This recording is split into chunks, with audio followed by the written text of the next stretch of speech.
Discussion autour de l'immobilité de l'habitat et du mouvement de la vie. Et c'est justement une des choses qui est paradoxale souvent dans notre habitat urbain, c'est le sentiment d'immobilité de notre habitat, de la stabilité des éléments qui constituent notre habitat, du mobilier, de la décoration.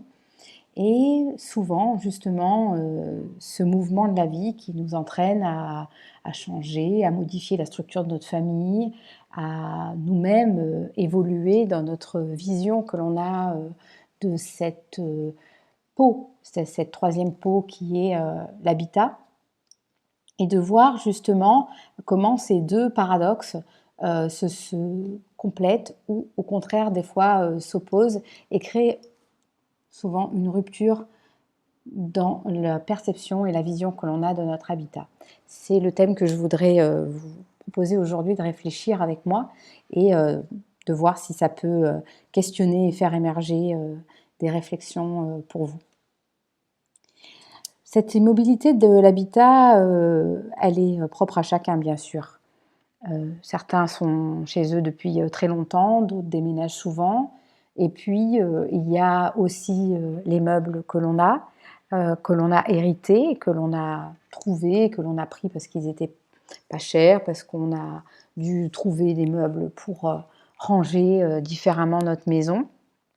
Et donc, quand on observe un peu de façon neutre ce qui nous entoure, je vous propose par exemple de faire l'exercice de vous mettre au centre de votre salon par exemple, ou de votre cuisine, ou de l'endroit dans votre chambre, quelque chose, un endroit qui vous convient, et d'observer simplement les éléments qui sont autour de vous, et de constater qu'est-ce qu'ils représentent aujourd'hui pour vous. Est-ce que ce canapé est vraiment celui qui vous convient aujourd'hui, par sa taille, sa couleur? Est-ce que vous l'avez depuis longtemps? Est-ce qu'il peut encore convenir? L'idée n'est pas de changer, hein, c'est juste de constater et de voir ce que nous représente en fait.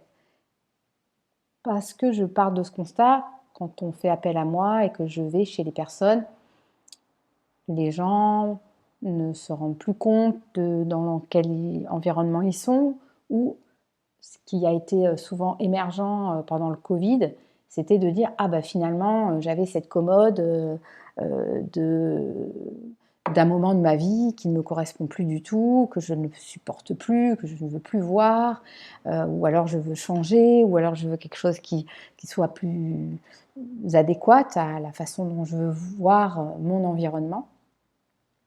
Et cette idée que l'on a de la maison, qui est souvent une idée statique, bien sûr, parce que, il y a cette notion de changer et de consommer de la décoration et de l'ameublement, donc ça, c'est une question assez importante aujourd'hui quand même. Bon, même s'il y a aussi re peut-être refaire quelque chose, peut-être transformer le meuble existant, ou alors il y a la seconde main, ou alors il y a bien sûr revendre et acheter, donc on a un peu capitalisé sur ce qu'on a. Mais avant d'être dans cette action, je pense qu'il y a une notion de bien regarder ce que l'on a, ce que nous disent les meubles et les décorations que l'on a mis au mur ou pas, les lumières que l'on a, les objets anciens, les choses modernes, les assemblages que l'on a faits, l'impression que l'on a en se disant: «Tiens, si je rentrais pour la première fois dans cette chambre et que c'était pas chez moi, est-ce que ça correspondrait à qui je suis?»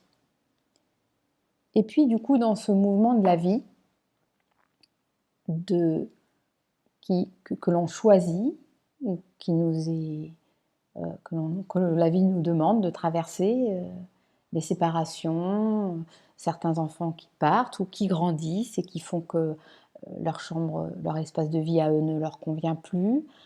Dans cette table de salle à manger trop petite, je veux recevoir, donc aujourd'hui, je voudrais une grande table, par exemple. Voilà, dans quoi nous pousse la vie, ou quels sont les événements qui font écho à cette transformation. Et cette transformation de la vie ou de nous-mêmes, de notre perception de nous, va amener ce mouvement qui est nécessaire, qui est avec notre évolution. La vie nous pousse à évoluer intérieurement, concrètement, physiquement, et donc notre maison souvent, des fois, a souvent un temps de retard par rapport à nous. Parce que justement, il nous amène à cette complexité de on change trop vite les choses dans notre société. Donc à bien percevoir le sens profond de cette transformation avant de transformer les meubles ou de les changer ou de les enlever ou de les rajouter. Et justement, dans ce mouvement que l'on fait subir à nos espaces de vie, est-ce qu'on enlève? Est-ce qu'on rajoute? Est-ce qu'on transforme? Est-ce qu'on modifie? Est-ce qu'on rend plus beau? Est-ce qu'on met de nous? Est-ce qu'on s'engage à repeindre un meuble Ikea? Est-ce qu'on s'engage à repeindre un mur? Est-ce qu'on s'engage à enlever parce que les choses sont trop lourdes et sont trop pesantes dans notre environnement? Donc il y a tout ce mouvement de vie en fait qu'on accompagne dans nos maisons et qui accompagne aussi la perception que l'on a de nos vies, parce que souvent dans notre transformation intérieure, personnelle, j'entends, intérieure personnelle, notre maison, elle reste telle qu'elle est. Et il y a cette confrontation réelle. Tiens, j'ai changé et ça ne me va plus. Et comment je vais mettre de moi dans cette transformation? Qu'est-ce qu'elle accompagne de moi aujourd'hui? Et je pense que ce sont des questions qui sont intéressantes aussi à se dire, tiens, je veux changer, je veux faire évoluer cet endroit, ce coin-là me convient plus, qu'est-ce que je vais en faire?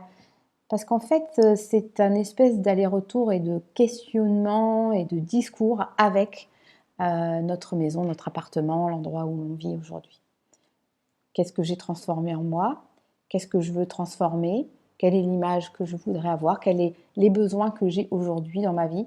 Qu'est-ce que j'ai besoin de voir? Est-ce que j'ai besoin d'avoir des images inspirantes? Est-ce que j'ai besoin d'ancrer mon lieu dans quelque chose de spirituel? Est-ce que j'ai besoin de détente? Est-ce que j'ai besoin que ma chambre soit vraiment un endroit d'apaisement, d'intimité? Est-ce que j'ai... Voilà, toutes ces questions que l'on se pose sur soi et qu'est-ce qui va emmener de la transformation de la maison et aussi le chemin que je vais faire pour amener cette transformation. C'est ça qui est intéressant dans notre vie, c'est de savoir comment on va amener cette transformation et par quelle étape on est passé, parce que souvent ces étapes de transformation concrète de notre maison va être peut-être le reflet de comment nous on accompagne notre propre transformation. Voilà, donc c'était un peu ces questions que je vous propose de faire personnellement entre l'immobilité de l'habitat et le mouvement de ma vie, de la vie et de ma vie aussi certainement. Je vous remercie de m'avoir écouté et je vous dis à bientôt.